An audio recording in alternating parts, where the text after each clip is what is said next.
నమస్తే, welcome to ANN. నేను మీ లక్ష్మీనాగ్ నరహర్ శెట్టి. స్థానిక సంస్థల ఎన్నికలు ఇప్పుడు తెలంగాణ వ్యాప్తంగా ఏ నోట విన్నా ఇదే మాట. మరి స్థానిక సంస్థల ఎన్నికల గురించి ఆల్రెడీ ఎన్నికలకి ప్రభుత్వం అయితే వెళ్ళిపోతున్నామని చెప్పింది.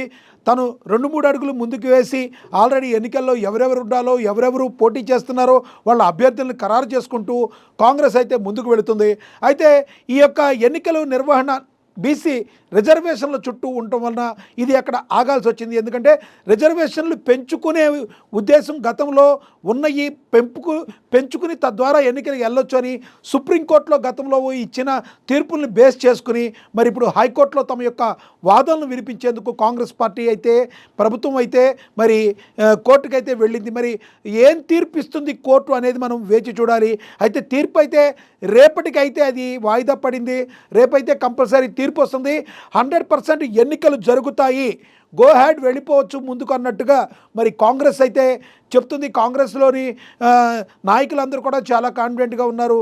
ఎందుకంటే తమ యొక్క వాదనలో కేవలం ప్రజాశ్రేయస్సు మాత్రమే ఉంది. 100% ప్రజలకు మేలు జరిగే విధంగానే హైకోర్టు తీర్పునైతే ఇస్తుంది. గతంలో సుప్రీంకోర్టు ఇచ్చిన తీర్పుల్ని మరి తమ ఆ వాదనను కూడా వినిపించేందుకు తద్వారా మాకు పాజిటివ్గా తీర్పు వస్తుందని చెప్పి ప్రభుత్వం అయితే భావిస్తుంది.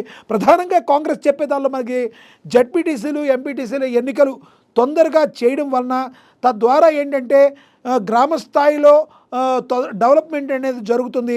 కాబట్టి కేవలం ప్రజాశ్రేయస్సు కోసమే మేము ముందుకు వెళుతున్నాము, ఈ ఎలక్షన్లు జరగాలి అని అయితే చెప్తుంది. అయితే 100% ఇది అవ్వదు.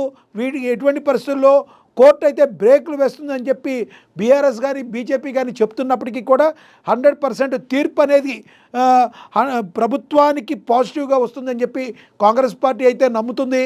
కేవలం గ్రామాల యొక్క అభివృద్ధే తెలంగాణ రాష్ట్ర అభివృద్ధి. కాబట్టి ఎటువంటి పరిస్థితుల్లో గ్రామాల యొక్క అభివృద్ధి కొరకైనా సరే దీనికి కోర్టు బ్రేకులు వెయ్యదని చెప్పి బలంగా అయితే కాంగ్రెస్ పార్టీ నమ్ముతుంది. అయితే ఈ తీర్పునైతే రేపటికైతే వాయిదా వేశారు. 100% పాజిటివ్గా ఉంటుందని చెప్పి మరి రాష్ట్ర ప్రభుత్వం అయితే భావిస్తుంది. మీరైతే ఏమనుకుంటున్నారు? 100% ఎలక్షన్స్ జరుగుతాయని మీరు అనుకుంటున్నారా? మరి కాంగ్రెస్ పార్టీ వాదనలో వాస్తవం ఉందా అని మీరు ఏవైతే భావిస్తున్నారో కింద కమెంట్ బాక్స్ రూపంలో కమెంట్ చేయండి. నమస్తే.